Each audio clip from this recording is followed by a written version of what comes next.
and we are live, lit, and loud here for Whiskey Wednesday, folks. Hi, replay crew. Welcome. We'll let the chat Welcome. go here. I'm gonna get it fired up over here, Yep, I got to do the same. I got to do and the same. let's Let's see see here. here. Let's see. Let me turn my. There we go. I had to turn my volume down because I don't Me want to be too.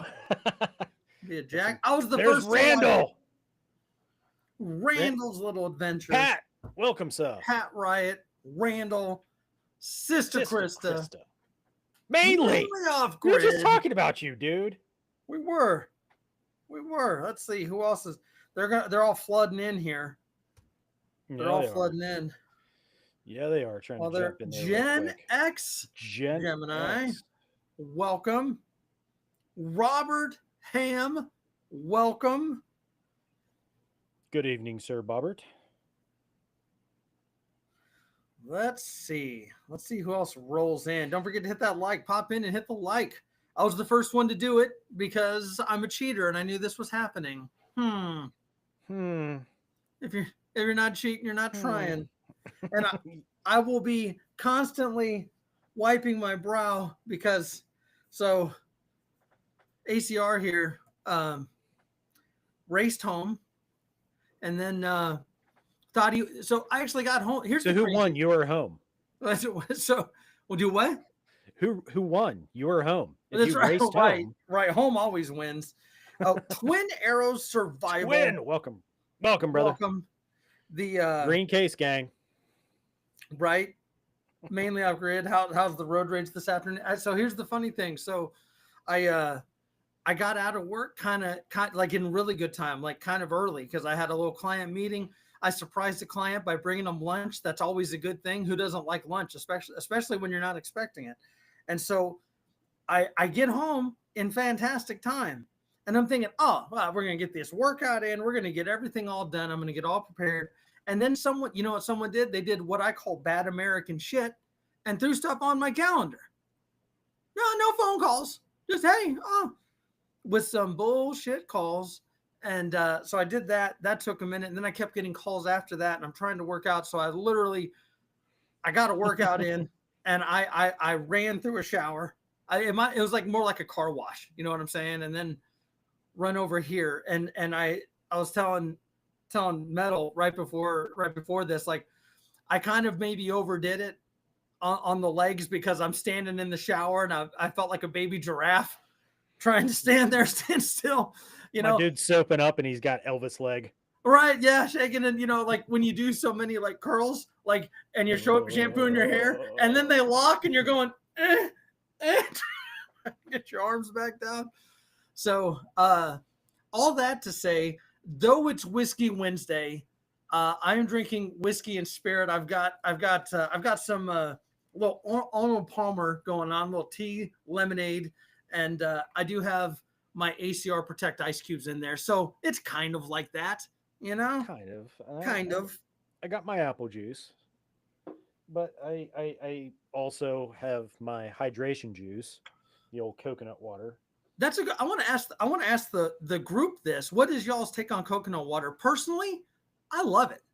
Love it. I think it's great, and I think it works really quickly. Like it's like nature's drip drop or for real. Liquid IV or whatever. Yeah, the stuff is amazing for me. Like working in a tin can with the sun blazing down on it. There's no AC, no airflow. You sweat your nuggets off. And that stuff saves my butt every time. Let's see. How Randall hates coconut, mainly hates coconut. Krista, not a fan. Got Moonsprout. Welcome. Twin Arrows likes coconut water. All right. Thank you, Twin. Yeah. Apparently, Moonsprout likes coconut water. Huge fan of coconut water. Excellent. I had one that was that had like mango nectar in it too. Oh, what? That shit was off the chain. I don't do the mango though. I'll just go straight coconut water. I don't care if it has the pulp or not. I don't care either way. But I just can't. I'm not a mango fan. Okay. I mean, I carry mangoes around with me every day but I am not a mango fan. Just not a fan of squeezing them and drinking it. I got you. No. I got you. Save that for the No. ladies. That's a Grit Girth and Brooks Grace. realm. Hey, neighbor. Grit and Grace. Welcome. Mainly, I hope you're not drinking seltzer. Hopefully. You're welcome, mainly. Oh, what's he talking about? Oh, he's got mainly needs a wrench. Let's see. Pat Wright asking a question. Didn't they use coconut water as IV fluid in a war? They may have. Yeah, that sounds legit. I can't remember off the top of my head where or what, but I do remember it being used. Twin, he likes coconut oil on his scrippers. Lord knows Johnny does. I ain't saying nothing about Girth Brooks. That's let's see. Grace is not a fan of mangoes either, apparently. What about coconut water, Grace? Do you like coconut water? I wish I had some coconut water right now. Shit. I could use that. There you go. Yeah, right. Right. Yeah, some of mine. Oh my gosh, the big ass cup here. So wait, what's your thought on straws? Straws. I fucking hate straws. Depending on the situation. Milkshake, I'm totally okay with it. Okay, all right. I'm really not a fan either. Like I have the bottles that have like the flip straw on it. Yeah. They're okay, but I prefer the ones I can chug out of that I'm not fluting my flute. Right. They just like if you go to a place, whether it's even if you're just getting water, not even a beverage or something, they throw a straw in there. I'm like, shit out of here. I don't want that.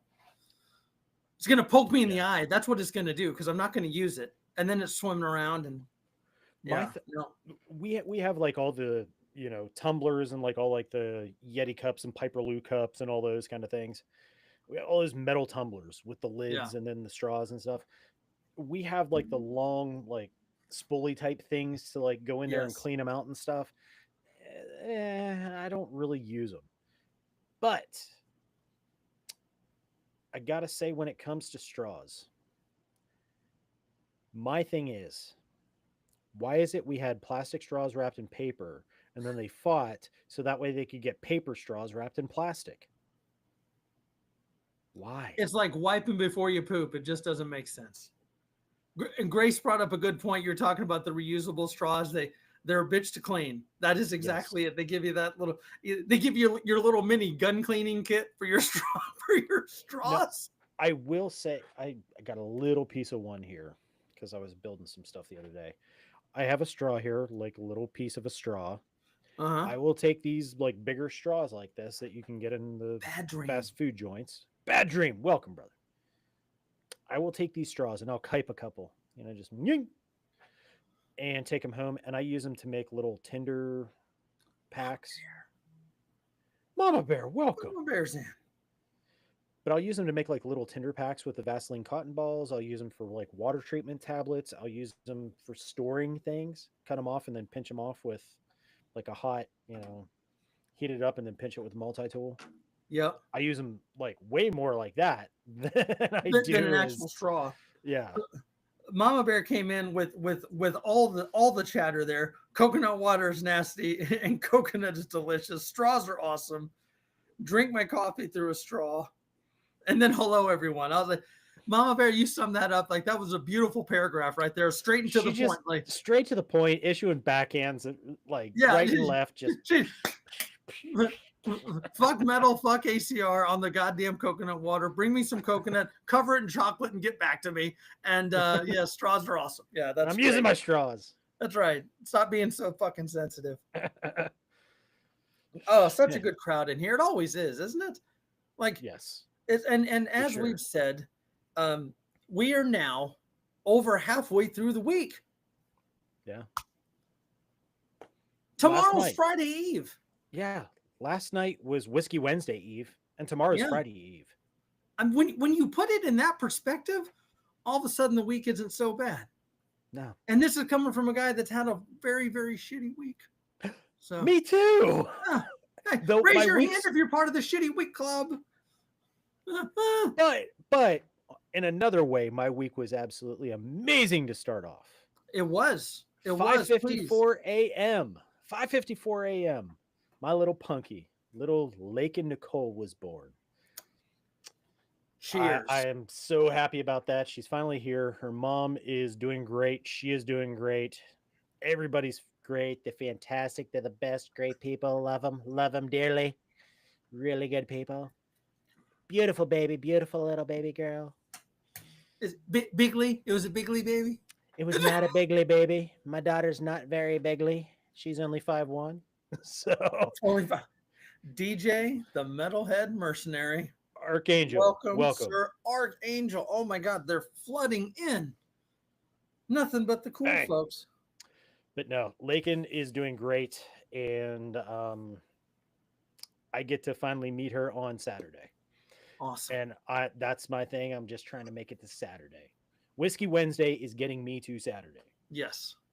Flat out. Yes.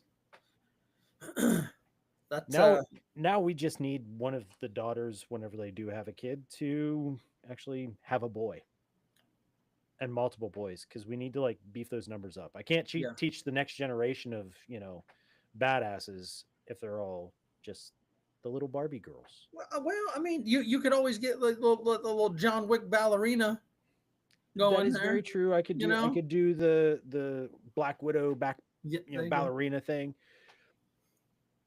But I need the testosterone in the family too. I got you. No, I'm not arguing that. 3 girls and 3 girls. Well, we need some boys to balance the equation a bit. Yeah. Yeah. That's a lot of weddings to pay for too. Not it. That's right.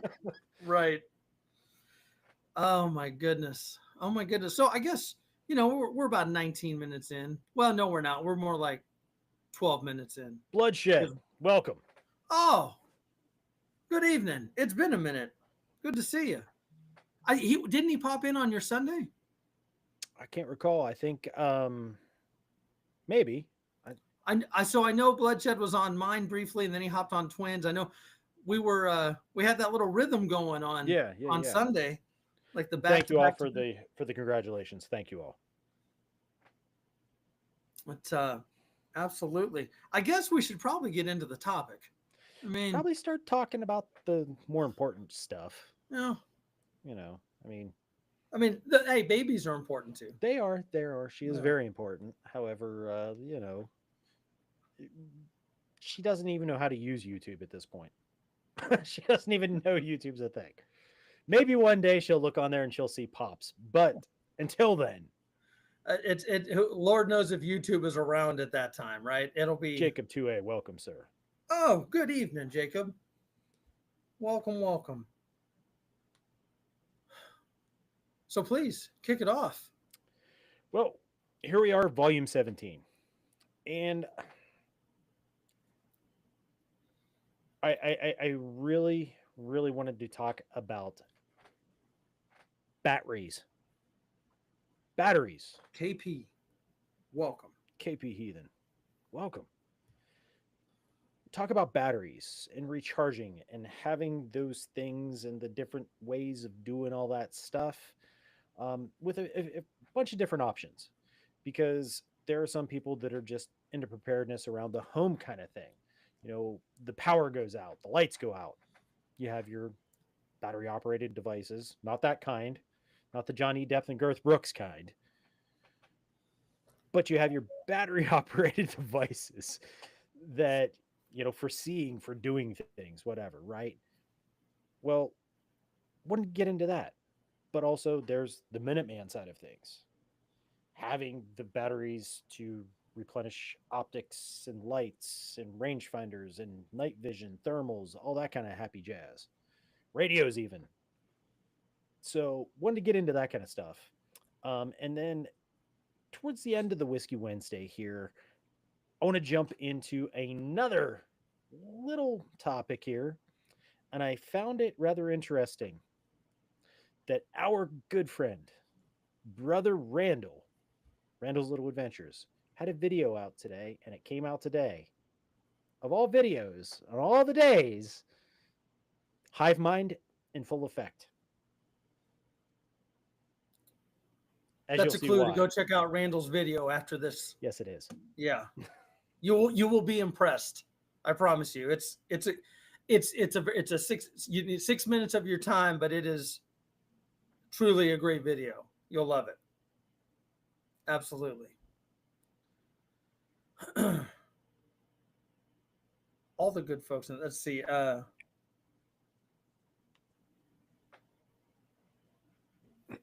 Wait, hold on. I missed something. What are we talking about here? Twin saying any jump on that? What are we jumping on? That's what I'm trying to figure out. I'm having to go back in the chat. Well, while you're jumping back in the chat, I'm going to pack my lip. Yeah, so okay. I think he's talking about the back-to-back lives on Sunday, and I do think, I mean, I That know was kinda that took cool.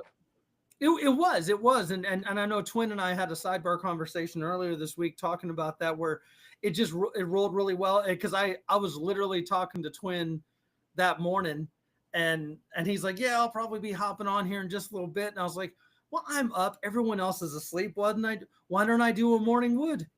Why not? Who doesn't enjoy a little morning wood, right? So it just worked out, and he rolled onto mine, and then we rolled into his, and then he ended, and we rolled into yours. It was a very good time. That was a good morning, very much so. Absolutely. I enjoyed it too, because it was like, okay, here's ACR's Morning Wood. Here's Twin coming in doing his thing. He got off, then poof. He got off. Huh. Morning Wood got off. Yeah. Yeah, I'm a cunning linguist. Any weasel. Yeah, and then here comes this domesticated moron. So it is what it is. Wanted to get into the batteries. Unfortunately, Pat, I cannot boost my audio once I started streaming here. I am just going to have to start yelling, or I can move that out of the way if that helps. I'll move the mic right in front of my face if I has to. It whatever sounds I good has here. to do. How's it sound for everybody else? Yeah, like I'm pegging on my meter, so.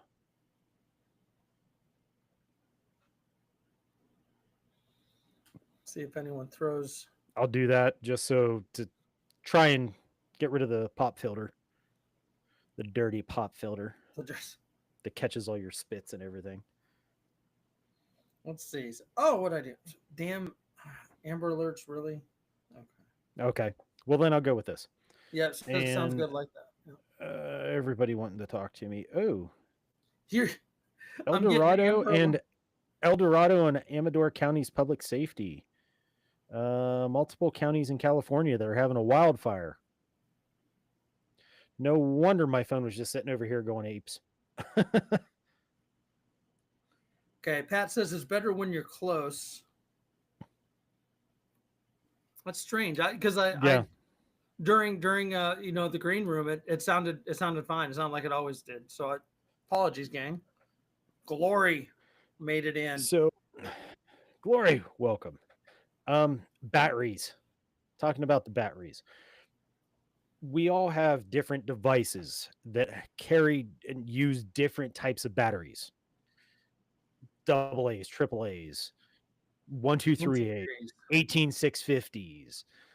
I have yet to find like the 2032s or the 2016s that are rechargeable, the little button cell for. I've never seen that. I've never seen them. I just bought bulk. And Levi, welcome, sir.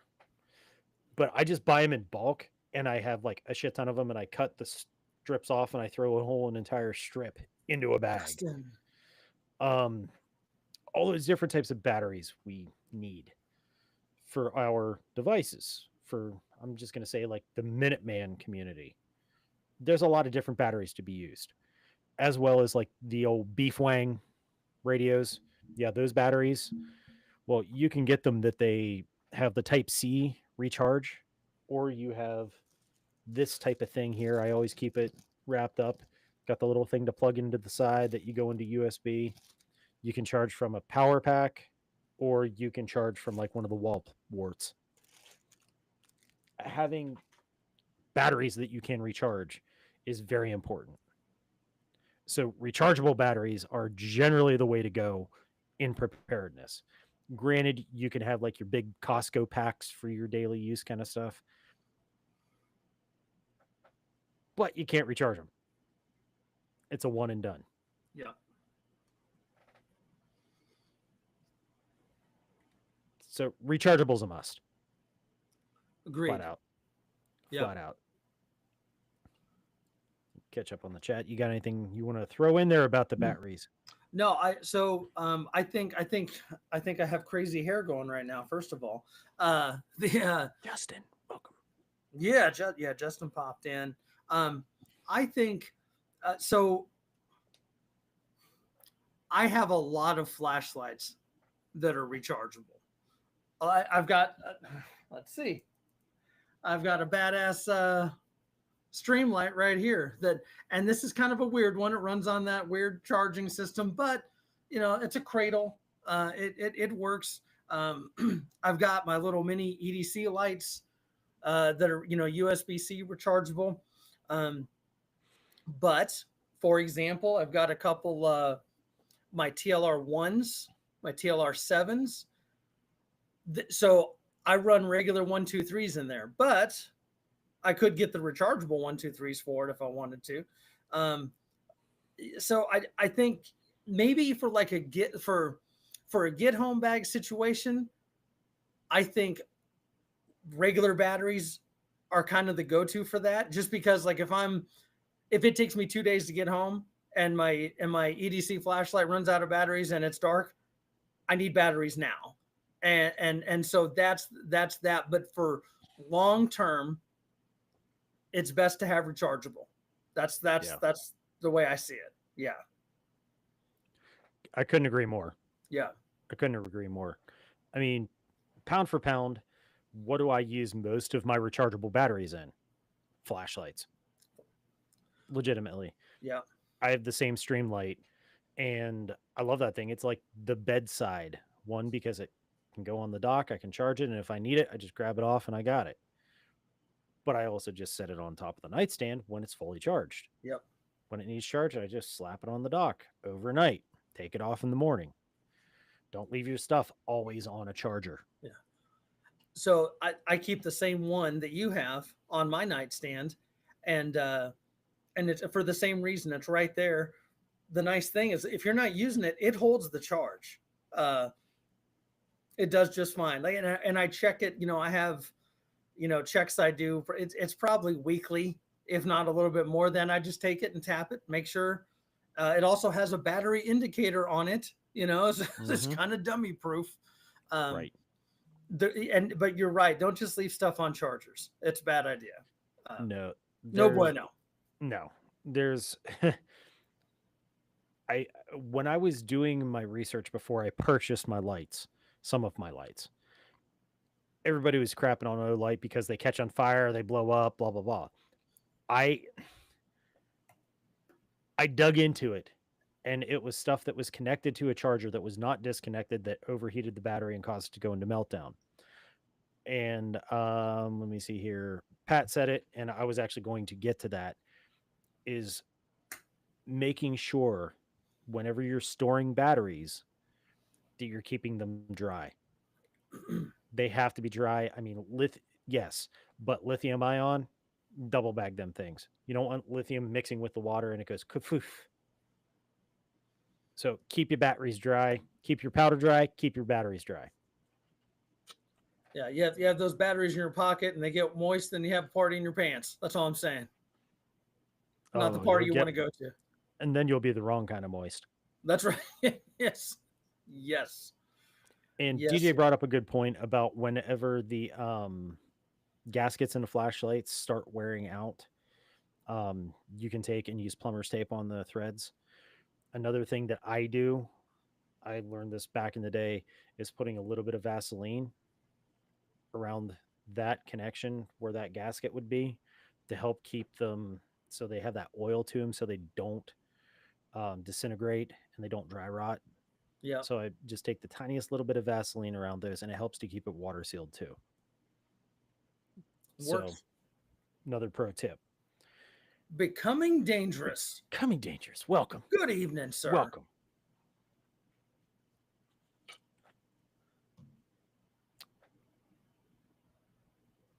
Yeah, I mean, Pat, that's kind of what I'm getting to too, is if you're in a situation where you need to swap batteries, well, you can't be plugging it in and hooking it up to a thing, and no, you got to be able to swap and pop and be able to roll. Um, Yeah.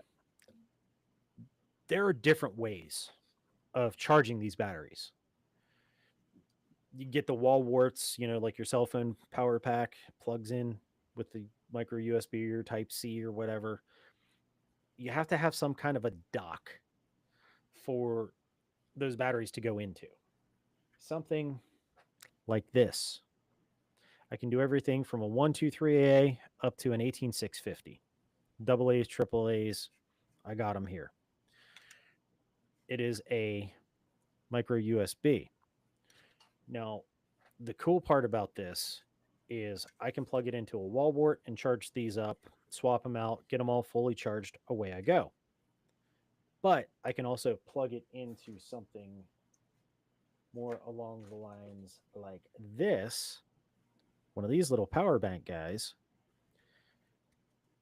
and with my cord to charge those specific batteries. I can charge this from a wall, but I don't have any way to charge this in and of itself. It's not a solar one. This is just a battery bank that I charge up Power off the bank. wall and take it with me. Yeah. That's it. But they Which do has allow its you. place. They have their place, but they're once they're empty, until you have a way of recharging it, that's all you got. And they take a minute to recharge. Yeah. This one actually is I can charge my S24 Plus. I can charge it 3 times with this. From 0 to full 3 times with this. Okay. I've done it and tried it, and it will do it. Now, your Baofeng radio batteries, you can charge them off of this if you have the proper cordage. Like I was showing you, the cord here, and you have that little end there to plug into the bottom. If it's not a Type C and it has this, you can use this. This Amazon find. This will charge those extended batteries right from one of these. I have used it many times and it works great. I do recommend keeping those charger cables in a bag too, as you see here, just because you don't want anything to get into your charger cables. Because if you get some sand or some pocket lint or some Cheeto crumbs or something in there, some tortilla chips sprinkled in there, it's going to crunch and mess everything up. Right. So when you're charging those batteries, make sure you're getting a charger dock that can do multiple batteries, but you might want it so it can take a micro USB or a Type C or something like that off of the USB. If you're in a pinch, most TVs, if you're in a hospital, I've done this many times when you're in the hospitals, go into the hospital, have the cord, plug it into the TV, into the USB of the TV, charge your phone. Charge your bank, charge batteries. If there's a will, there's a way when it comes to charging stuff. Well, and then even more so places like hospitals, airports. I mean, the last flight my wife went on, the airport, at the terminal and shit. Where what the fuck am I? The gate. Thank you. I'm an idiot. All the seating there, they all have the ports now to plug stuff in. So I mean, that stuff's everywhere. It wouldn't surprise me if at the hospital, the little table that they use for the patients and stuff, it wouldn't surprise me if those have charging ports. I think last time we were at the hospital visiting family member, it had it on there. I didn't need it because I carry a power bank, but right. It's a nice thing to have. And anytime, you just, for the same reason that I get fuel every day on my way home, when you have an opportunity to I'd use my power bank to charge my phone a couple of times. If you have a moment to charge it, go ahead and do it, because Yep. you don't want to be the dude that said or dudette saying, hey, I wish I would have done that. Yep. Charge when you can, fuel up when you can. Absolutely. Could not agree more. I do the same thing. Like, I obsess. If my phone is at like 50 some percent, it might as well be on 0. Yeah. Yeah. Yeah. So, getting into the next thing, you have the smaller little guys. I keep mine. This is the one I carry with me every day. Actually, this one I also carry with me every day on the outside of my lunchbox. Put the Ranger bands on there so I can always just like secure it to a strap or something and let it ride if I need to. But I carry a smaller one. And oddly, though it's smaller, it does the same as what the bigger one does. That one's just a little bit older. Look who But just popped in. it is Mando. Good evening, sir. I thought I did this already, but I didn't mean to cut you off, but I just out of the corner of my eye, I saw who he was calling out there. I was like, I know exactly who that is. I don't even need to see the name. But having a little bank, something to work with. But as you notice, it's in a Ziploc all wrapped up. I keep them waterproofed if I can. The bigger one, I don't, because it's in my lunchbox. Yeah. I have a pocket inside my lunchbox that it goes down into, and it's sealed. But this is the one that people have been talking about. This is the solar battery bank. Does have the little flip down drawer with the waterproofing inside, much like the other one did. It Looks does have the familiar. solar on. Oh my! How about that? What the? Flipped it with the it's got the cat eyes on it. Yes. Yes. Oh my god! Did we just become best friends? Do we need to build bunk beds? What? Just don't touch my drum set. That's right. I'm telling you, Brennan. But this thing here, I love it because you can clip it on and it'll charge your stuff. It just ride and roll. Yep. And one of the things I think is kind of novelty is the button compass on the back. Yes. Yes. I think it's kind of novelty, but like as I'm sitting here, I'm holding it flat and I'm looking,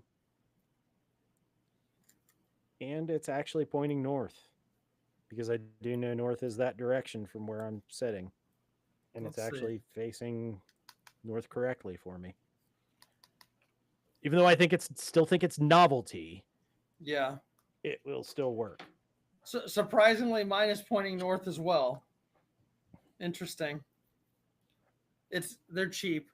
You know, this was damn. What color is yours on the side? Mine's green. Mine is black and ease. Okay, but it's obviously the same thing. I used this when I went to Arkansas on my my canoe trip, and I was able to get several charges on my phone, which was great. Being able to charge my phone and get video and stuff like that, it worked pretty well. Yeah, I mean, I've had this thing what, about 4 or 5 years now, and I've used the living daylights out of it. I gotta clean it up because it gets a little bit of scudge on it whenever you're actually out using it. Yeah, but you know, if you just take some like wipes or something and clean it up, I don't give it a bath or anything. right. But keep your stuff clean. Somebody's knocking at my door. Ruh-roh. I wonder which one of them it is. I'm gonna find out.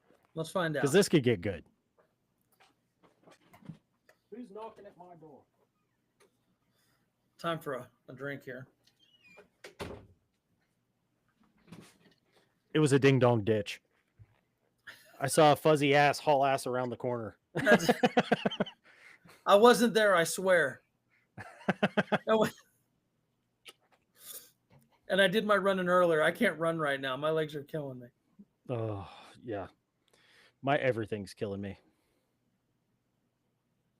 Oh, Pat Riot brought up a good point there about the random USB sockets. Mm-hmm. So it's just like the gas pumps. I'm glad he brought that up because that's something I check every time I go. Um, I pay at the pump, right? Unless I don't need to go inside. Usually, I just want to get fuel and go, right? Take a moment for the card reader, just grab it and give it a little tug, because if they got one of the readers on there, it's going to come right off. And ask me how I know. Ask me how I know. So, yeah, and people put them everywhere. Like it's nothing to do it. There are cables out there. I haven't seen one in a bit. I used to have one when I was doing IT stuff that on the end, like I use type C's, but like on the end here, they will have an LED that will light up if you plug it in, and there is a skimmer detected somewhere in the USB end. It picks that up. It's not getting power, it's getting whatever. It will pick it up and it'll light up on the end to let you know that there is a skimmer in line. That's no bueno. Yeah. Why do people got to be shitty? So Randall's talking about something here, and I'm hoping Randall does a video on what he's talking about there with his complete solar generator system. I know that TMT recently did one. I think TMT got the Blue Eddy. Randall, I can't remember which one did you pick up. Throw it in the comments.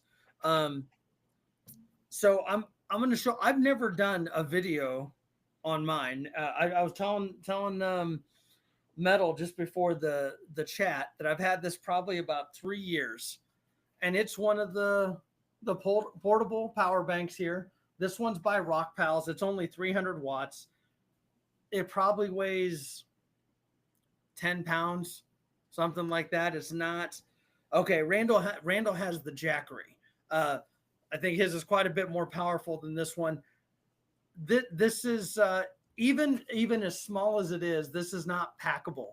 Like I'm not throwing this in a backpack and hiking the Appalachian Trail. That's not happening. It's too big. It's too bulky. But for camping or emergencies around here, we have used this when we've lost power to charge devices. It does have a 110. I can run a fan on it. You can recharge it with solar. I have a 100-watt solar panel for it. And, these have their place. I think it's good to have the smaller ones. I think it's good to have the bigger ones. Again, something that, in fact, let's do a quick test because he saw me. I pulled it right out before the video. Let's turn this on and see what the power's like.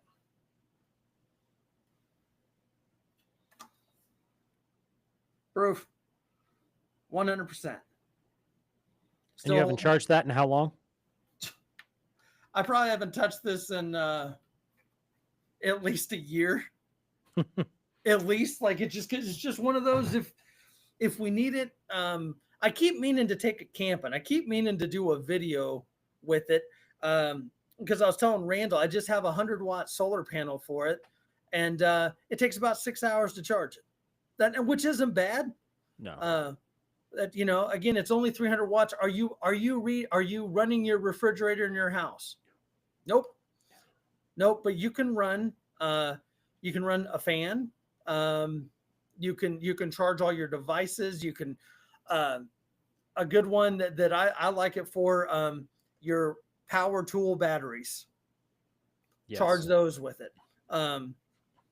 Your radios, like you were just talking, or your rechargeable batteries. You can charge it from that. I mean, it's a very useful tool. They do make adapters that will go on your like DeWalt, Ryobi, whatever brand adapters that slide onto those 20-volt batteries that are basically inverters and chargers. You can plug your phones in, plug all your stuff in. Sometimes they have like a little 110 outlet on them that you can use the power tool batteries for emergency power.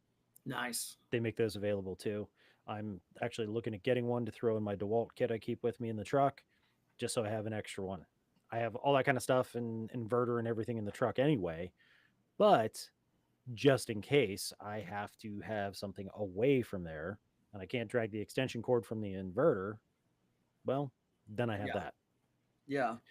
Bad Dreams that charge your Xbox, which is kind of funny. I have used this to charge my computer because what I will do, um, if your power's out, it also means your internet's probably out and stuff too. Well, what I can do is I can charge my computer and I can charge my phone. I can turn the hotspot on my phone and then utilize my computer again, whether it's like an SHTF or a storm or something like that.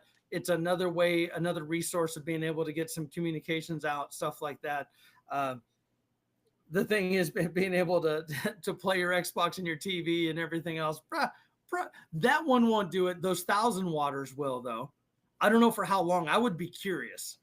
Randall, you can next time we connect, Randall, I'm gonna have my kids play Xbox and we're gonna play it till your generator dies. For science. For science, right? Now, there's another type of little solar setup here. It's got the flashlight on it. It's a radio, AM, Nice. FM, and it has NOAA. It also has a battery bank in it. And I put three AAA rechargeable batteries in here that I can run off of one or the other, but I can also charge off of this thing as well. I can put an SD card in here and play music from the SD card. Got solar, but another thing it's got is the hand crank. So I can flip it out and I can crank it to charge it. Should I not be by power to recharge this thing, I can hand crank charge it.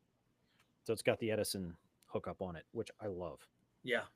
This is like the emergency radio for me. I love this thing. My daughter got it for me for Christmas a few years ago, and I monkeyed around with it. And I'm like, okay, this is the coolest fucking thing. And the other nice thing about that, they're not; those things aren't terribly expensive. Like it's one of those. I think this was like $30, Yeah. And that. Yeah. and it weighs maybe a pound. Yeah. Yep. I like those. I think those are great for kits, for sure. One thing you want to do if you live in an area like me, I'm in the northeast ish area, mountains of Pennsylvania, Pennsylvania, and we get hammered with snow and cold in the winter. You want to make sure your batteries are taken care of in the cold. Don't let them get cold because it can suck the life out of them. When I lived in the Pacific Northwest, my batteries for my power tools, being an electrician and a cable tech and all that stuff and satellite tech, my batteries would just like nothing to them. Yeah. So I always had like 10 freaking batteries for just my drill for that day. Always made sure if we were getting a cold front coming in, everything was charged. And I had a bag I kept them in, and I'd throw a hot hands in there and keep it zipped up and just vent it a little bit. So that way they would stay temperate until I needed them. Then they go out and then they can get cold or whatever. I have to swap it out for the next job anyway. So funny thing about coolers, they can keep stuff warm too. Just saying, like that's we're always using them to keep beer cold and stuff, but that same thing, that cold weather's hard as hell on batteries. And so um, if you can do the hot hands works great. Again, vent it and again keeping it inside, keeping it out of that exposure. Randall will probably agree with me. Same with Bad Dream. Anyone that's down in the South right now, we're not really worrying about that cold at the moment. Uh, but that heat, that extreme heat, is no good for your batteries either. If you want to be fair, like it'll wear them down too. Probably not to the extent the cold will, but it definitely has an impact on them. Definitely. Another thing I wanted to kind of get into here is you got 6-volt batteries, like the little bit bigger, like the Ever Ready Lantern batteries and stuff like that. But then you also have bigger 6-volt batteries. Two 6-volt batteries wired together in, I believe, what was it, parallel, is going to give you a 12-volt, but it will give you storage capacity of, say, three 12-volt regular batteries. just so if you're setting up a system for your house and you want to have something to be able to rely on an inverter, that's going to give you more storage. But also those 6 and 12-volt batteries and stuff, if you just have like a extra lawnmower battery or tractor battery or motorcycle or ATV battery or a boat battery or something, you can run an emergency lighting system in your home. Like here in the cave, I have no natural light. So if the power's out, I have to basically go by flashlight or headlamp or something or lantern. No, because I have a emergency 6-volt setup in here that I can hit the button and woof, I have emergency lighting in here. If you have some place where you don't have the access to natural light, or you have a ready room or something like that, you might want to look at doing something like that off of a battery to be able to light your room up so you can see to grab your gear.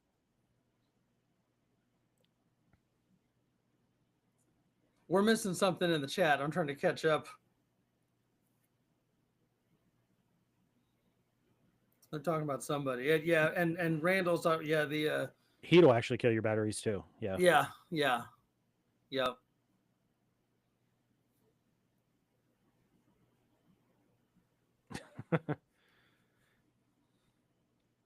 Let's see. There's something. Yeah, Gloria has something going on there. I think I missed something.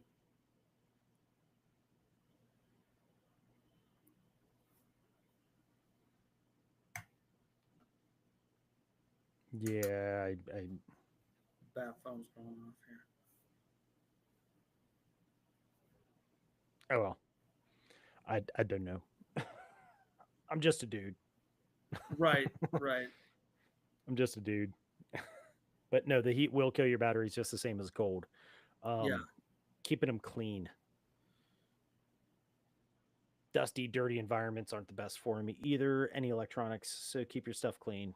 Um, I will also say the thing with the batteries too, like the 12 volts and the 6 volts that actually have the tops that you can open to put water in, use distilled water. Do not use spring water, tap water, anything like that. Only use distilled water. For years, I worked doing solar, wind, hydro, worked off of alternators and generator charging systems. I was an Amish electrician. And when I did service on battery systems, we always use distilled water because it doesn't allow minerals to collect on the plates.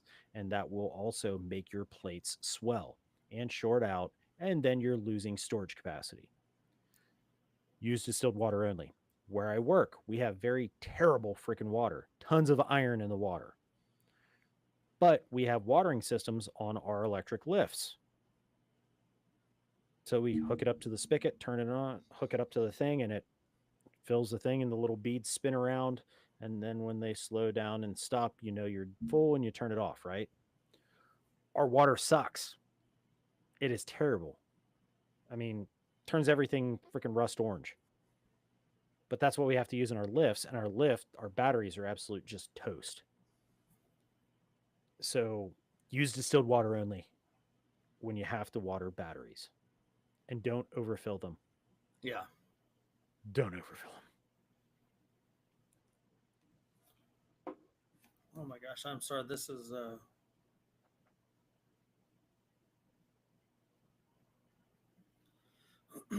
clients messaging me. As y'all know, last night I was invited to TMT's live.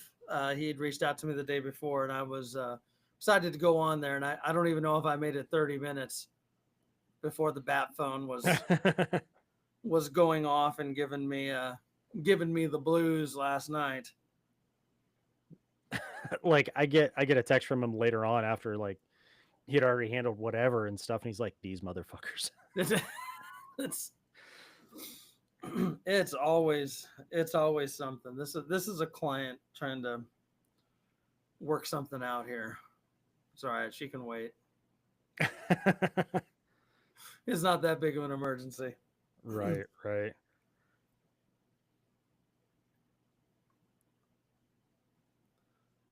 Oh my gosh. I do enjoy the little sidebars in the chat. Trying to keep up with those.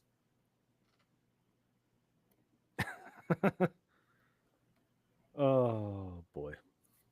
Yeah. So I want to ask a question to the chat here. Oh, question time. Question time, guys. Question time. Audience participation. Now, you have your handhelds, you have your headlamps, stuff like that. We kind of got into this a little bit earlier. Rechargeable device versus using rechargeable batteries. What is everybody's preference?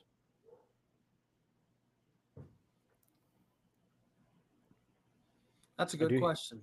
I do hear Mags upstairs dancing around, tap dancing. Yeah. Actually sounded like he was doing backflips and barking, but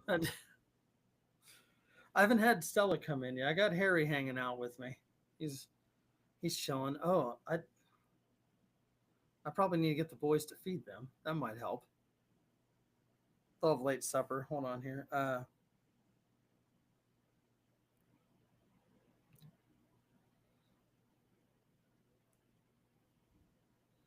No worries, Glory. I was trying to figure out what was up there, man. I just wanted to make sure I hadn't missed something, and we needed to give someone the boot on the live here.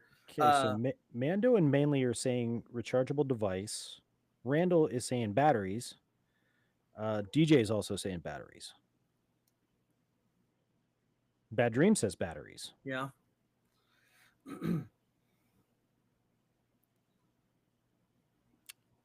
Personally, if it's a handheld light, then I'm keeping it home. I'm not taking out with me. I don't mind if the device is rechargeable. But if I'm taking it in the field, I want to be able to smack some batteries in it and call it good. The exception to that rule are my two of my weapons mounted lights, which I have the little magnetic charger that goes on them because they're lights. Yep. I can magnet charge on it. I have Velcro wraps that I can hook it up, and I have cable to do what I need to do. Those are the ones that I have set up that way. But everything else is rechargeable batteries all the way. Yeah. So it's funny you talk about that. Let me pull this out right here. Everyone's familiar with these boys right here. TLR1. You can get these as rechargeable or just regular 123s. Guess what though? If it goes out and it's rechargeable, well, hopefully you're not in a gunfight when that happens, right? That's first and foremost. Because if you're in a gunfight and that happens, you better figure out something else. You better have another light. Either way, see, the rechargeable one, that is a nice thing about the O light because you can leave the light on the gun to charge it. Typically, the rechargeable ones are on the back. You got to take the light off the firearm, and if you're changing out the batteries on this one, you got to take the light off the firearm to do it. So. Here's an interesting thought about those kind. Why not have another one of those in your pack with your batteries and stuff, with good batteries in it?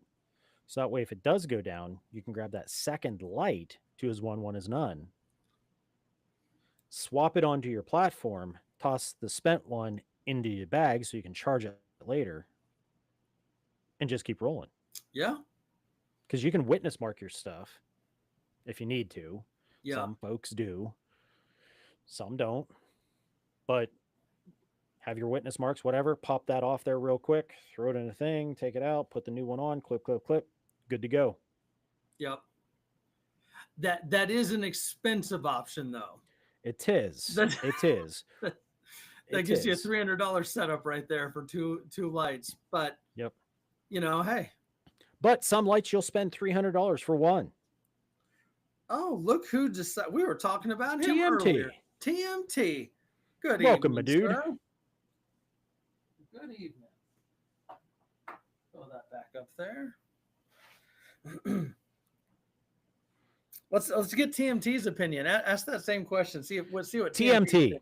The question was, in your handhelds, headlamps, stuff like that, Would you rather have a rechargeable device that's fueling you have to plug it in and recharge it, or would you rather have rechargeable batteries powering that device? Which is your preference? Rechargeable device or rechargeable batteries for the device? Definitely all bad things, by the way. Yes, of course.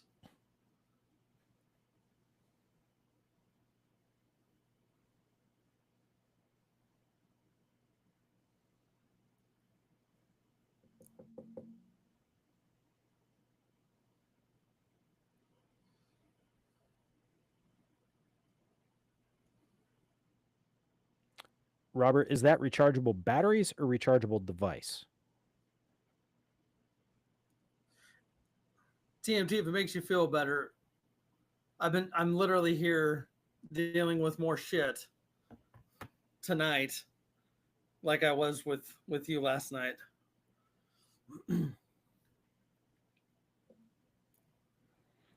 Batteries easier to troubleshoot and replace.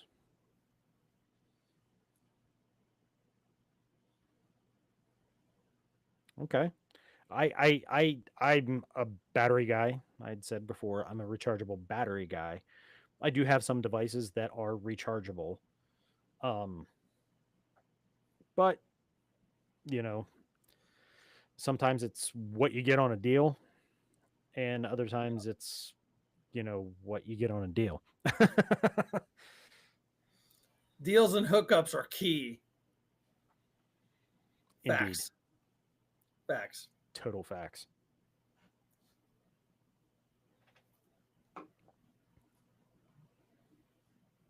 Oh my gosh. So we have a split chat in that Yeah. to a degree. To a degree.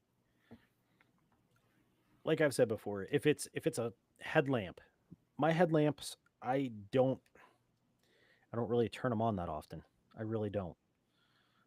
Even when I'm doing like land nav or something at night, I have loom tape that I have that I just kind of hold over it and I just like strain my eyes. But I don't really, and I have like the little squeeze lights and stuff like that that I wouldn't necessarily turn on a full on headlamp for. Mm-hmm. But those I personally I don't care if it's rechargeable batteries or it's a rechargeable headlamp. I have both. I have a little Kodiak rechargeable headlamp. Nothing lasts quite a long time. Obviously red light, Susie white Q. light. Susie It's Q, been a minute, welcome. Susie. Good to see you. And yes, Justin, those lights are the best. So everyone has their. I didn't mean to cut you off, but like You're good. when it comes to like flashlights and weapons lights and stuff like that, like you can spend a lot or you cannot. Um, the what I found personally, if we're talking weapons lights, and I did do a video about this. One of the nice things about Glock, yes, I'm going to talk about Glock again. Everybody makes some shit for it, okay? Everyone makes holsters for them, but I found that if you don't have a very common weapons light for it, it's a nightmare trying to find a holster for it. Or you can go have one custom made, and I'm not saying that's a bad thing. That might be your deal if you got someone that's doing that. But I suggest getting something that's probably like shop holsters and just see, hey, well, God, We the People, search We the People holsters and see what they have holsters for what flashlights, and then do alien gear, and then do whatever ones, and that'll kind of help you make your decision. Because if you get like the Bob's flashlight, well, no one makes a fucking holster for it. That's the problem. As far as like regular flashlights though, like just like handheld flashlights, the nice thing about those, most like single pistol mag pouches will hold your light most of the time. Yeah, that's what I use is single pistol Yeah. mag pouches. Again, with the Streamlight right here, this is actually a little bit different one than you have, Metal. This is the little bit shorter. It doesn't have the selector right here. It just has the tail cap. I really like this one for on duty because it's about a half an inch shorter, and if I'm wearing a duty belt, it doesn't stick out as much and get hung up in shit. So Goon, everyone's talking about this Goon Beam. I know TMT's talked about Goon Beam. I never heard of Goon Beam until TMT brought it up. Yeah, Pat Rice talking about Goon Beam. I need to pick one up. I need to check that out. A lot of people talked about it. I like it. Again, I'm behind me here. I got a crap ton of Streamlight TLR ones, TLR sevens, and then the flashlights. That's just what I roll. But yeah, sidebar. Sorry. No, you're good. You're good. No, I like the Streamlights. I really do. When I was doing the beta stuff with Streamlight and with Surefire, with Princeton Tech, with Black Diamond, with Innova, with all these different companies that were making LED handheld flashlights and headlamps, back before weapons mounted lights were really a big thing, we would tear them all apart, dissect the electronics on them, and see what they were doing, how they were driving the LEDs. One's going to get push it a little bit harder and they're going to have less of a battery. One's going to not push as far, but it's going to have more of a battery. But they're using a different type of potting material, or they're using they all have different stupid freaking housings on them. When it boils down to it, they were all literally the same. When you torture tested them, we would literally take that stupid flashlight, turn it on, fresh batteries, drop it into a fish tank and let it there all week. Fish tank full of water. And see how they performed. Because they said they were waterproof. Yeah. we got them for free. We got cases of them for free to test for Streamlight, to test for Surefire, to test for these companies. They all perform well. There was a one-off here and there in all the brands. But the freaking, I'm here to tell you, the damn O-Light is the same freaking thing as the other ones. Yeah. They're the same internals. They have the same kids in Taiwan or Wing Dong Ding Dong or wherever putting them together, and then they just put them in a different housing a lot of times. Yep. Same people making them. Yeah. I don't know what to tell. Like these guys that are like the tactical Todds. Dude, you have to get the Arasaka. You have to get the high end. Otherwise, you suck and you're going to die.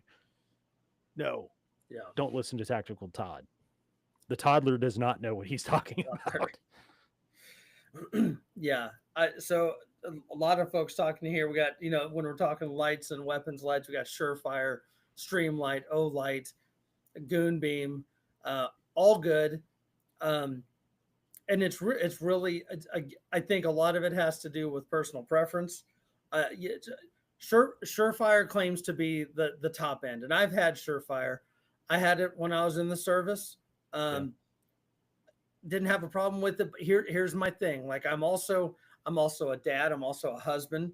I don't have a whole bunch of disposable income, and so for me, bang for the buck. If the Surefire version of the TLR7 is about $300, I can buy two TLR7s for that. Yeah.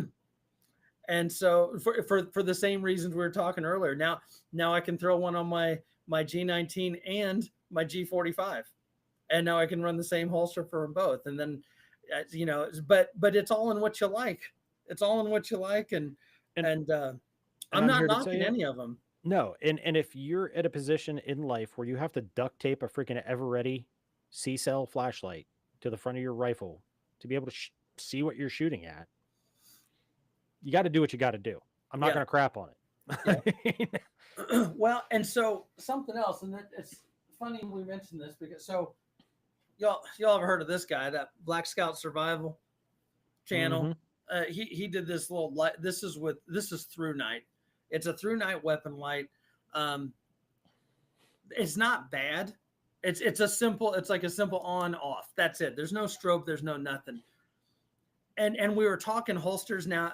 I probably should backpedal because I prefer a Kydex style holster. That's what I like. I like the snap retention. That's what I like. Now you can go get a flashlight or a weapons light like this and get a universal, one of the Molly style. It's just a thumb snap holster, and you can put any fucking flashlight on there, weapon Yeah, it's light. like It'll a tornado. yeah, yeah, Yeah. anything, and you just literally mold it around it and adjust it, and it'll work just fine. There's nothing wrong with that. I know for me specifically, the stuff that I focus on a day to day basis is everyday protection, personal protection, right? And so for everyday personal protection, I'm inside the waist carrying my handgun, and that the only downside to those soft ones is when you go to reholster, sometimes it's a bitch. All right, and with mine, it's muscle memory. It goes right in. So if I've done something, and now I determine that I no longer need my firearm, it's snapping back in, and I'm still ready to go. I can still, rather than I don't know if you've ever seen those videos with people trying to reholster. It's a cop or something. Then the people, no, I'm not. Daddy ain't fucking playing. It's getting reholster. I'm gonna knock you the fuck out. That's Yep, that's it. absolutely. And that's one of the reasons why I'm saying the brand name first, and then I'll say the other name for another manufacturer that makes amazing holsters that are almost identical. The Safariland holsters. I have the 6360 for my G19X. Love it. It's the footprint of I forget which weapons mounted light with the Glock 19, but it fits my PL Pro Valkyrie perfectly. No marring, no nothing, just perfect. I like having that there, that style of holster. Get that positive clunk that it's in there and it ain't coming back out till you hit that button to get it back out. The other company that I love because they have amazing options for holsters. And if you don't have one in the drop down when you're looking for holsters to fit your pistol with your light, you can comment it and email them, and they will make that specific holster specifically for you. And that is Dynamic Defense Solutions out of Kenai River, Alaska. They have options for holsters that nobody else does at this point. Like that ghost holster, literally barrel, and it just covers right up over where the trigger guard is. Has a grommet there, paracord through it, goes up to a freaking carabiner for super deep conceal. Nice. Those are awesome. You go to draw it, it pops out. You just pull, and it just flops in front of you, and do your thing. Da da da. Put it back in, tuck her back down. Yep. But that's one of those situations where you're not reholstering your weapon, so to speak, because you're actually in an environment where you're like close personal protection bodyguard. You're Right. like SF type stuff. You know what I mean? But just saying, they make holsters that I don't see anybody else making, and they will make it to work for your pistol and light configuration, Yeah, I whatever still color need you want. I still need to talk with them because I do want a outside the waistband holster system, probably with that Safariland mounting system. I do like that system where it can just snap from one to another. That's pretty sick. Yeah, and all their stuff from Dynamic Defense Solutions mounts up on whatever type of system you want it to. Yeah. Mine go on the Safariland QLS ALS Yeah. because that's what I have on my belt. That's what I have on my like outside the waistband carry. That's what I have on my training belt. That's what I have here and there and everywhere is that type of system. Yeah. So I just get my holsters with that on it, and away you go. Yeah. And they're much cheaper than what Safariland is. Just saying. They're almost. I'd almost be. They're almost half, Yeah. maybe like 40%, 40 to 50% less. That they're in that $80 range as opposed to 150 to 150 to 200, really, depending on what you get. Yeah. Yeah. I mean, your bells and your whistles and whatever finish you want on it. I mean, they'll do it all like the cryptic camos. They do all the different colors. They do, you name it. Cryptic camo for an inside the waistband holster. Don't spend money on fucking shit that won't be seen. Just saying.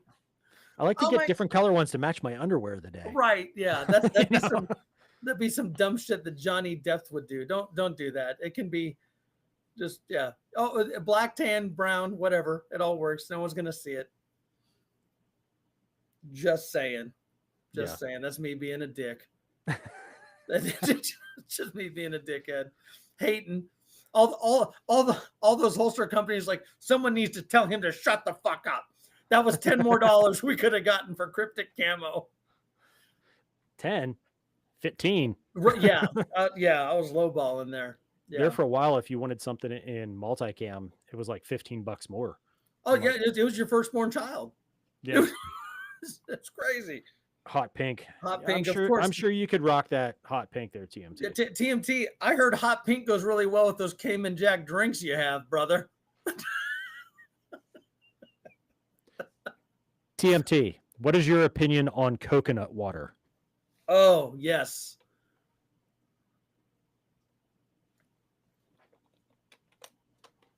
Oh, TMT just came in to throw some little chats in here, and we're sitting there just pulling him back in, just like hey. Keep engaging him.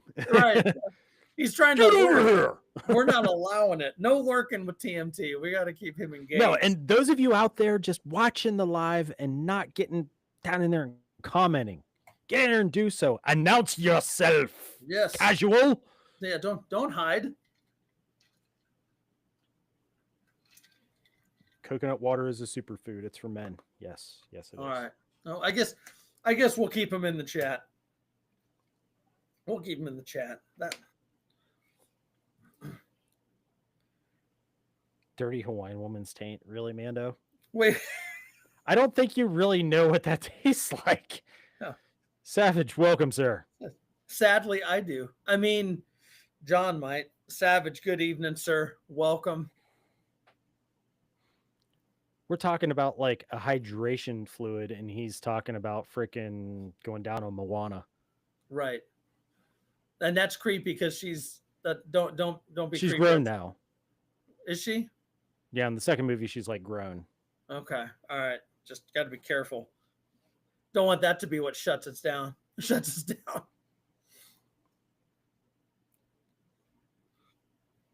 I'm not wrong.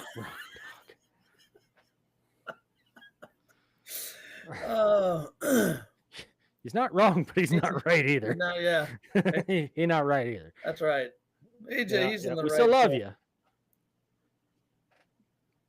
So I said early on, it was funny that our good friend Randall from Randall's Little Adventures put out the video he did today. Because when the two of us yums were discussing what we were going to do for a topic, I was just being an idiot. And I said, batteries, booze, boobs, and drones. I mean, I have the text. I can screenshot it. It's literally what he said. We dropped the booze and we dropped the boobs, but we kept the batteries. Yeah, I mean, I had a little bit of apple juice, but no, I wanted to talk about drones. And Randall, go watch his video, Randall's Little Adventures. Guy right there in the chat with the blue wrench. Go watch his video. He did on his drone. I wanted to talk about drones today. So I thought it was like, okay, this is kind of cool that he had a drone video at the same time that I was going to talk about drones. So, drones. They're kind of reshaped the battlefield in a lot of ways. You have the big daddies like the RQ4s and the Predators and Reapers and all that kind of stuff, and the Global Hawks, all that. You got the Fire Scout and Seahawk. I mean, I can keep going on with militarized drones. Bobby B. Bobby B, welcome, sir. But what I'm talking about is the smaller ones and like the FPV drones that we keep hearing about in the whole Russia Ukraine conflict. But also, there's the other ones, like what Randall has, like the DJI Mavericks and DJI Phantoms and stuff like that. I want to talk about that stuff because drones, I'm talking about the fence here today, not necessarily about setting up your own kamikaze drone or anything like that, but talking about the basics of drone defense. And no, I'm not talking about going out and blasting up in the sky with a shotgun, though that is an option. And I'm sure Mando would be out there with a 410 just giving them hell. But, but what I wanted to get into is the defensive elements. And first off, awareness is key. Understanding what the capabilities are of the different drones that you may have to handle and deal with and encounter. Because there's different types. Awareness is key. I'm saying that again. How do we pick up drones? How do we know there's a drone in our AO, right? Well, if you're in a carry. EDC, welcome. He made it in. He did. I'm glad he did. One of my most favorite eccentric people. Yes.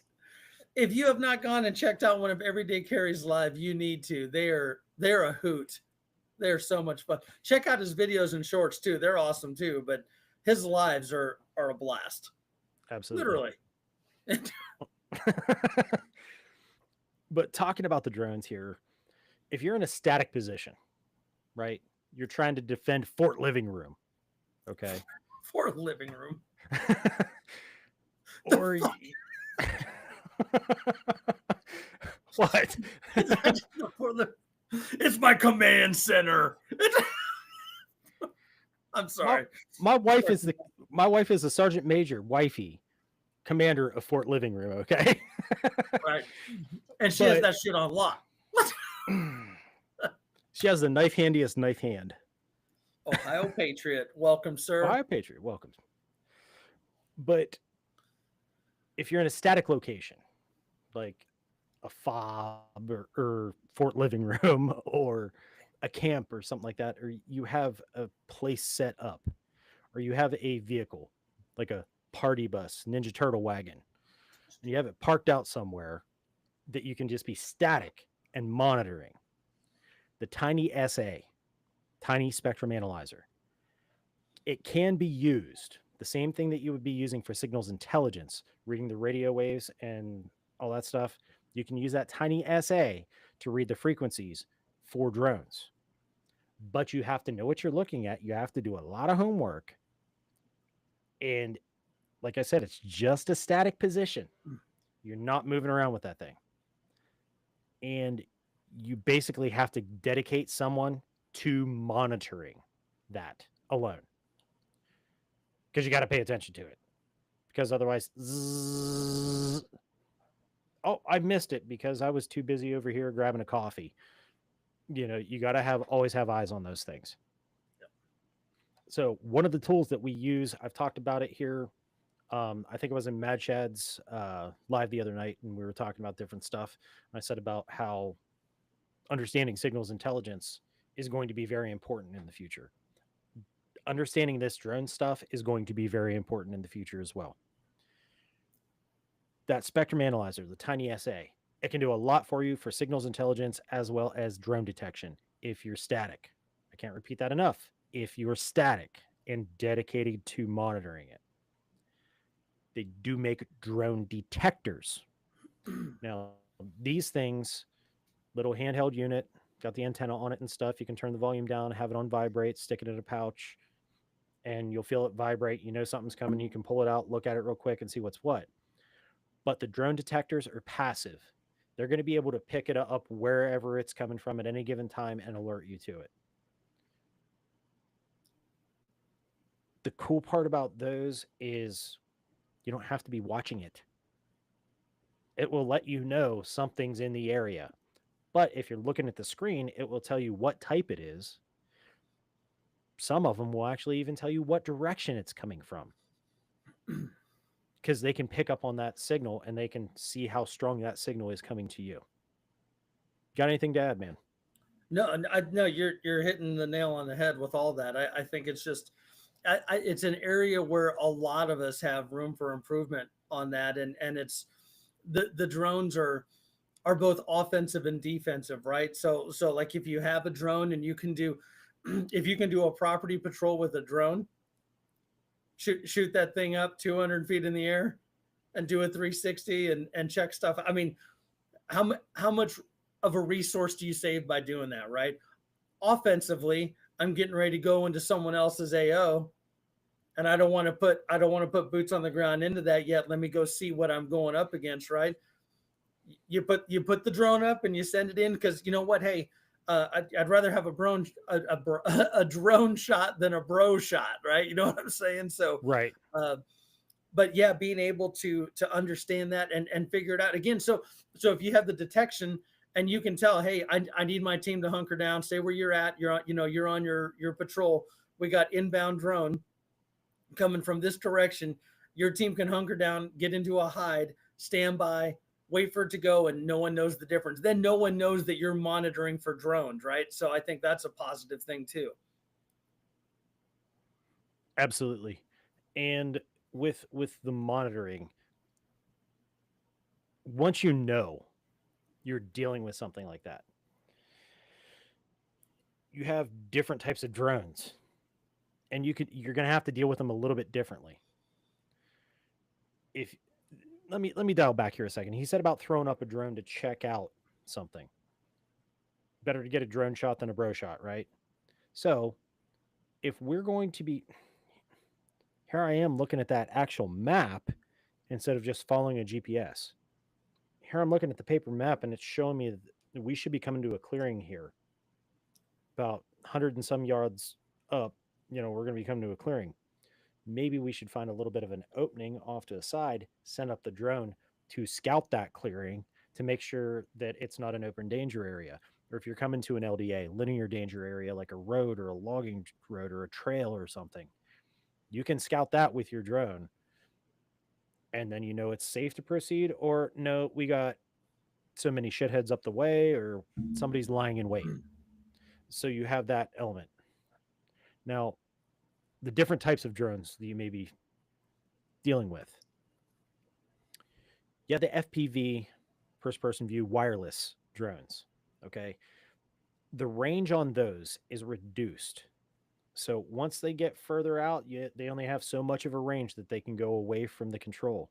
Otherwise, they lose signal and they don't get to RTB, return to base. The signal is going to fall off. Think of it like Wi-Fi. You have Wi-Fi on your phone and you start walking away from your house. Once you get so far, it falls off and then you're on cell phone signal.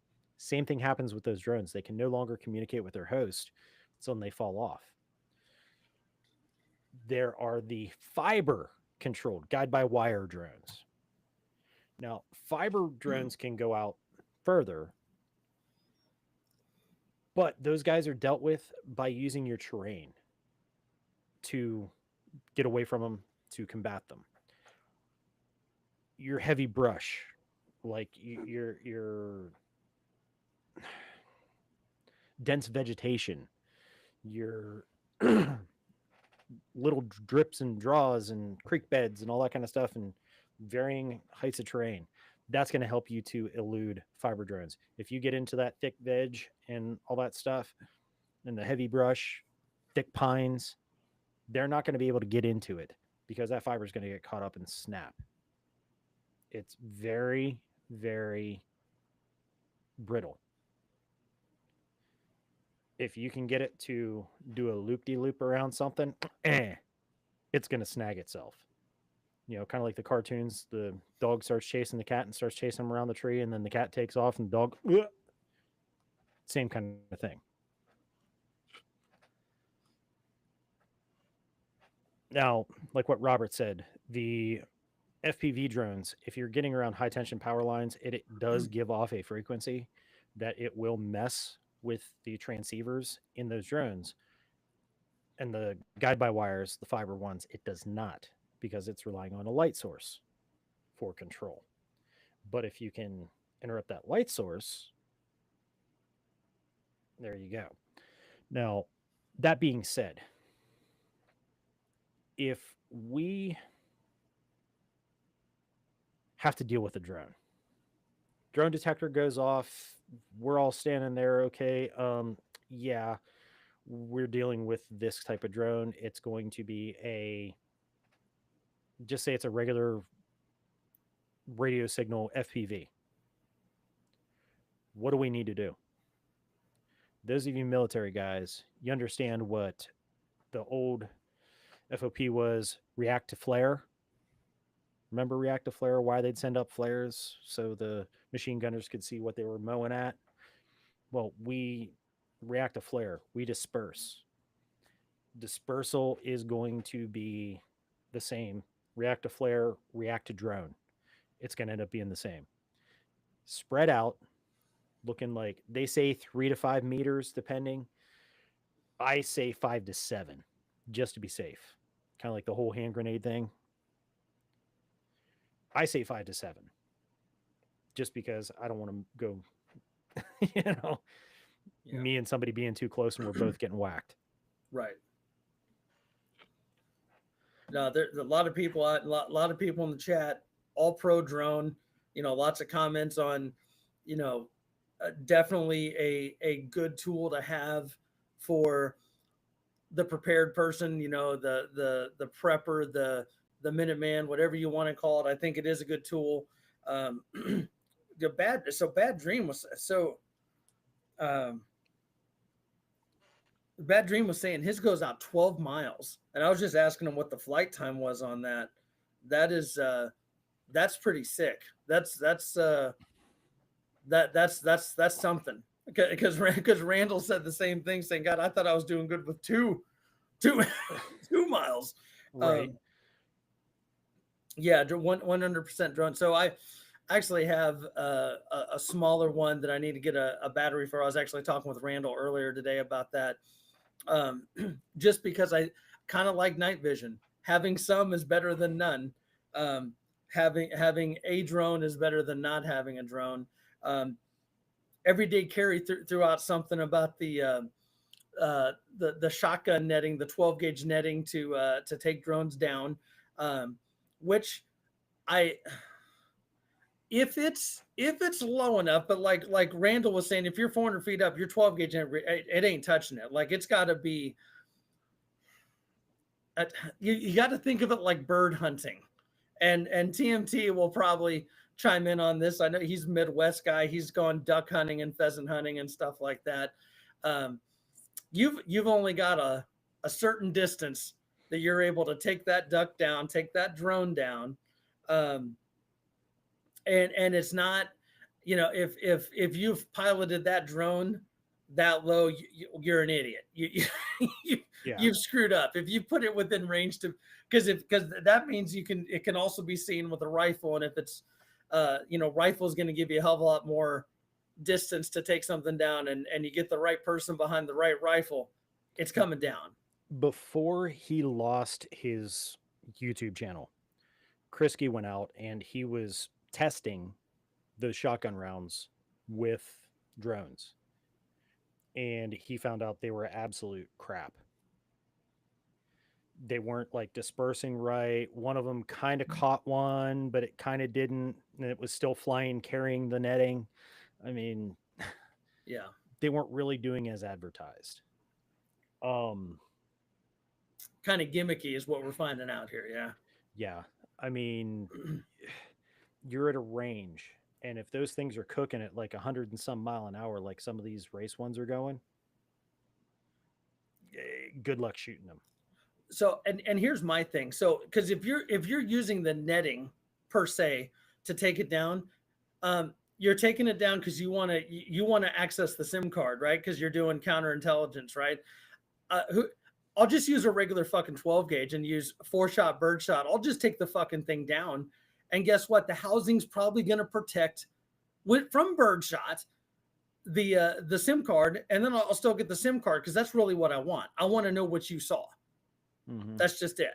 So that's my take on that. Yeah, and if you're good at signals intelligence, remember I said how signals intelligence is important. If you're good with signals intelligence, and there's a guy out there that offers classes on this stuff, brushbeater.store. Get set up with Matt, NC Scout. Go take his signals intelligence class. You'll learn this stuff. How you can take that signal from that drone, triangulate it, and put it back on the operator where the operator is. Break off an element, hunter killer. Just saying. But when we react into drones, we're reacting to flare. Same kind of thing. Dispersal. They say 3 to 5, I say 5 to 7 because we don't know what kind of payload they're carrying. Right? Whenever you're moving about, use smart field craft. I'm not talking bushcraft, making like basket weaving and shit. I'm talking about knowing how to use terrain, knowing how to stay off linear danger areas, how to not silhouette yourself and ridgeline yourself, not to get pulled into draws, using good field craft to stay hidden from drones. Use it when you're en route, use it when you're in rest. Just the same. Use smart field craft. Use your halts. Call a halt in a formation. Do sills. Listen for that because you can hear them. Like one of my buddies that did aerial surveillance for farms out in the northwest there. You could hear his hex rotor that had the thermal and all that shit on it. You could hear his hex rotor out in the field going. Bzz. It sounded like a whole freaking nest of angry bumblebees out there. So listen, stop, look, listen, smell. Well, that's your listen part of it. And when you stop, break up a little bit because it could be coming right at you. Hey, did you hear something? Call us hills. Spread out right away. Yep. Something I want to throw out here for that rest portion. If you're having to like bed down for the evening, make a camp. Always do your proper field craft when it comes to setting up a camp. That's implied here. But gill nets. You guys know what gill nets are, right? Like fishing nets, but like big nets that you could like cast out with weights on it to trap fish in their gills. They try and swim through and they get caught and they can't get out. Yep. Gill nets with a heavier pound test line. Put them over and around each sleeping area. So that way, if something comes into a camp, even though you might have dug your ranger grave and everything else and put your thermal protection up and everything else, if they get lucky because dummy across the way turned on his headlamp so he could read a comic book or something, and he gets you caught, that thing comes into your camp. He wasn't following light discipline. Gets you caught, comes into your camp. Those type of gill nets around your area or over your area, individual areas, will be very helpful because they'll catch it that it won't come into you. If it does, it will get caught, and that will be that. It can pop, it can blow, but the effective radius, you might be outside that blast radius. So you have to set those gill nuts up that same distance of being spread out between your buddies, that 5 to 7. You want to set that up in a bubble around yourself. Leave yourself a little spot that you can kind of eke out in case you got to go take care of nature. Go water a frog or something. But make sure you're putting a dome around yourself to some degree with that gill netting. If you don't have gill netting, you can buy the stuff and you can the heavy pound test fishing line, and there's tons of videos on here that teach you how to make a jig and everything to make your own gill nets.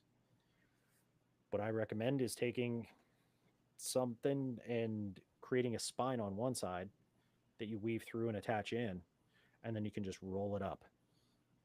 So in that way, it isn't getting all tangled up, and you're standing there for 3 hours trying to undo it. Get this knot out, metal. Yeah. Funny you should say that, because whenever the girls get like knots in their bracelets or necklaces and stuff like that, Yeah. it's me sitting there with a safety pin for like 5 hours with the jeweler's loop. Like, how the fuck? Why? Almost makes me want to try the mouthfeel of a 19X. Suck start a pistol. Yeah. Cobain. Something. Well, gang, we've had, what, did you have anything else, Metal? Were you kind of wrapping it up there, or did you have more? That's what I got for now. Yeah. I've talked about this stuff on the podcast. I will be talking about it in the future, getting more in depth into the drones and possibly even into the detection and signals intelligence side of things later on down the road. That's something I'm fairly new to, but I've been studying and I'm getting a really good handle on it. I knew the signal side of things, but now I'm getting into the drone side of things. So just saying, it may be something on the horizon. But Mando Staccato has a horrible mouthfeel. Yeah, he doesn't like them. They don't That's taste because you're right. putting fucking $5,000 in your mouth. Like, not like he hasn't put like $20 in his mouth before. Right. Yeah, the same guy that's, licking Hawaiian girls' assholes. You know how many calories are in that? An ass load. Wait a minute. Oh gosh. This has been another fun, informative Whiskey Wednesday. Great stuff as always. Great chat. I enjoy all the comments. Everyone getting in here. Bad Dream sent me a message. I can't wait to read that. He knows what I'm talking about. Lawfully welcome, sir. Hey, Lawfully. Good evening, sir. Catching us right at the of it. Yeah, it's all right. Better late than never. Like I said, I came running in here. Like my hair shows. Like I still look like. Later on, Bobby B. Have a good one, man. Bobby B's out later, sir. But yeah, another great Whiskey Wednesday. Let's talk about the rest of the week. Again, it's Wednesday. Tomorrow's Friday Eve. We're getting into the weekend. Metal, are you doing? Do you got any more podcasts coming up? Do we have a live coming up this weekend? I'm still working on 64. I went into a rant in the first portion of it, and I want to get away from the rant. And I'm covering something that is important and in depth. And you know me, I want to dot my I's, cross my T's, and be 100% on it. So I'm putting in the extra time to do the extra homework necessary to come to a conclusion in that episode. So I don't have to do a multi-parter. So as soon as I can get all that done, I will be getting it done and released. Not sure when. This weekend, I am finally getting to go see and hold my new granddaughter.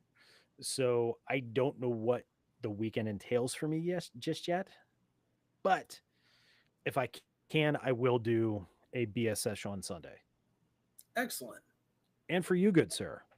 Well, I'm kind of up in the air too. I've really enjoyed the Friday Night Lives. So as long as we may have to go to the hospital to check on somebody. So we're gonna wait and see. That'll kind of dictate if I do that Friday or Saturday. We'll have a video coming up. That might be kind of fun. I'm doing some range time this weekend, so we may get a couple shorts and what we may just do, we may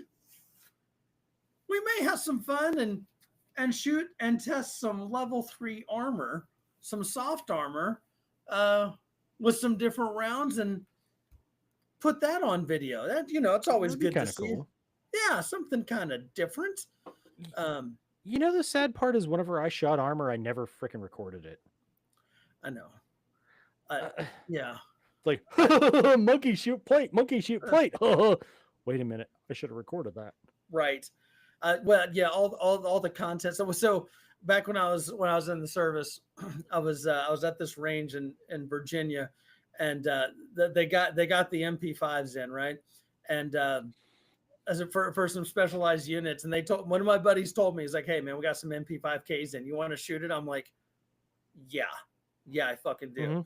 Mm-hmm. And so we loaded up a shit ton of mags, and we took some old body armor and hung it out on the range, and we unloaded those mags onto it. Such a good time, and of course this is the soft level 3 armor. For what it's worth, it was old armor, and you know what, it stood up. None of the rounds went through. That being said, if you were wearing it, you would be feeling miserable after being shot 30 fucking times in the chest with 9mm. And then of course you take the soft armor, you run some 5.56 through it. It's done.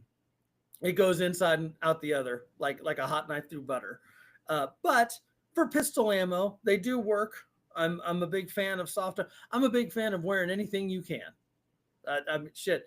If you want to throw a phone book in a carrier and wear that, you can get into armor, but then Mando's going to talk about wearing like 10-pound gummy bears. But yeah, so I digress because I got off on I was just looking at it right here. But yeah, I'm gonna try to film some content this weekend at the range, because that's always fun, and it's I haven't done a video in a little bit, and I am gonna hang this and shoot at it as long as this range lets me and they're not a bunch of fucking weenies. But Friday Night Live, most likely, probably around 7. We'll probably try to do something around 7 p.m. and go for an hour or so.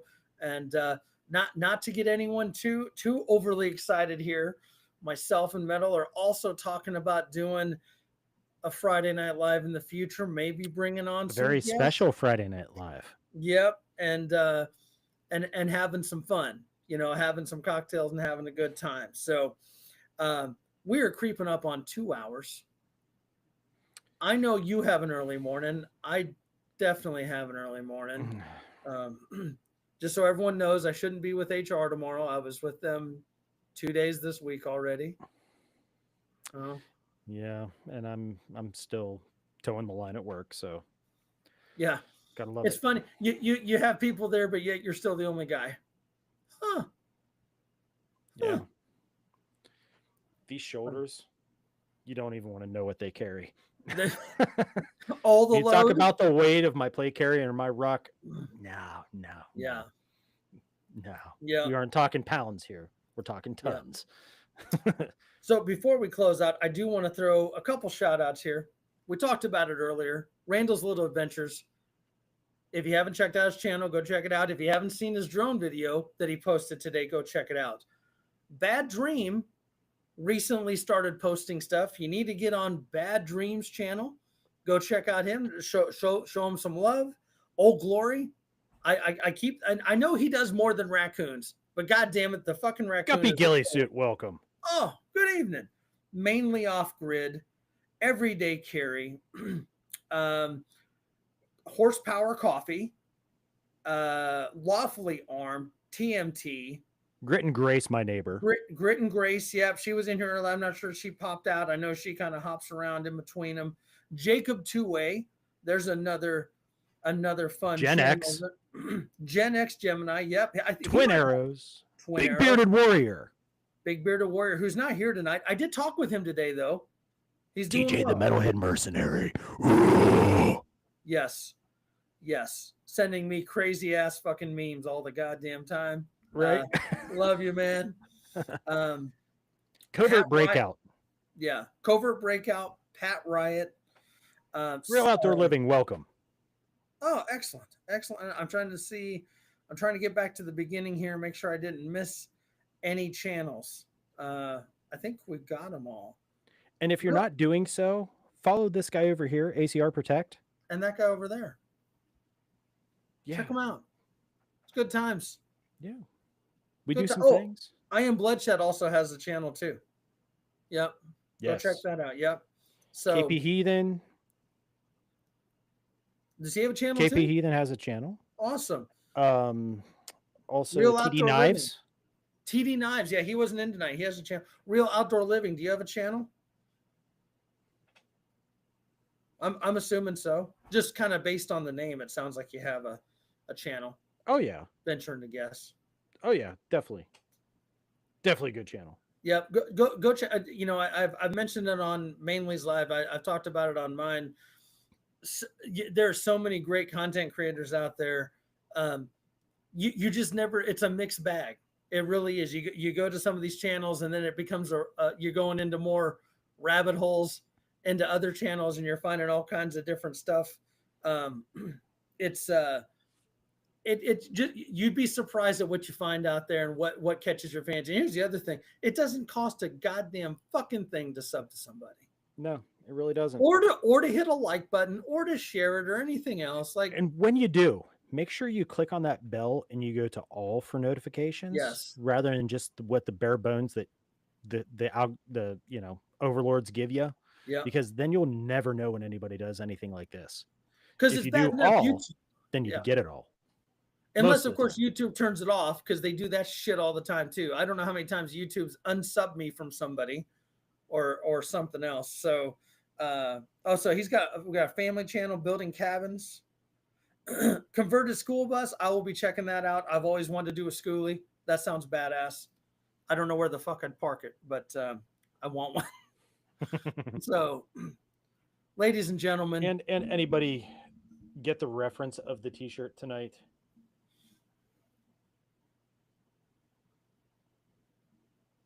Anybody get the reference? Come on now. And while I'm waiting for the answer, cheers. Skull to you all.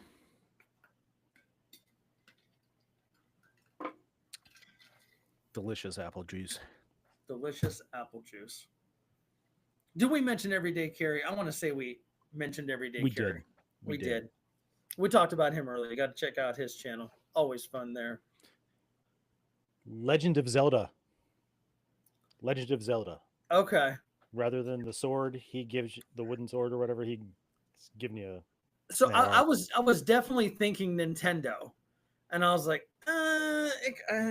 so yeah, it's the old Legend of Zelda reference there. Yep, love it. Well, gang, again, thank you all. The chat is always such a good time. Metal, as always. ACR, as always, brother. Good times. It's so much fun doing this. It is. The weekends kind of suck and you're just trudging through, but when you know it's Whiskey Wednesday Eve, generally TMT is going to have a live, or you have Prepared Citizens. He's got the coffee and chaos in the morning. Yep. Get you going. But then that's Whiskey Wednesday Eve. Then you get Whiskey Wednesday to get you through to Friday Eve. Mm-hmm. You're that much closer. And you're welcome for that. That's what we do. It's what we do. It's truly God's work and a public service. Yeah. Right. Yeah. Yes. That's all that and a bag of potato chips. Yes. Indeed. So with that said, guys, I got nothing else for you. We talked all we can talk for right now, but we will be back to talk again. We just said when we were doing our talking and stuff. So yeah. Replay crew, we love you too. Make sure you get in there and do the comment replay crew and do the stuff. You get to see the very beginning where the people that jumped in later didn't.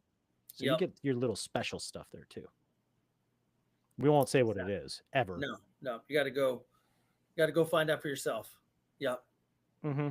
Real Outdoor Living. Yeah. So we can have a 10-minute weekend. Yes. Blink your eyes twice, sneeze once, and you're back at work. Yeah. Yeah. Don't be a party pooper before the weekend. That's all I have to look forward to. But he's come on, man. Come on, man. No, it is.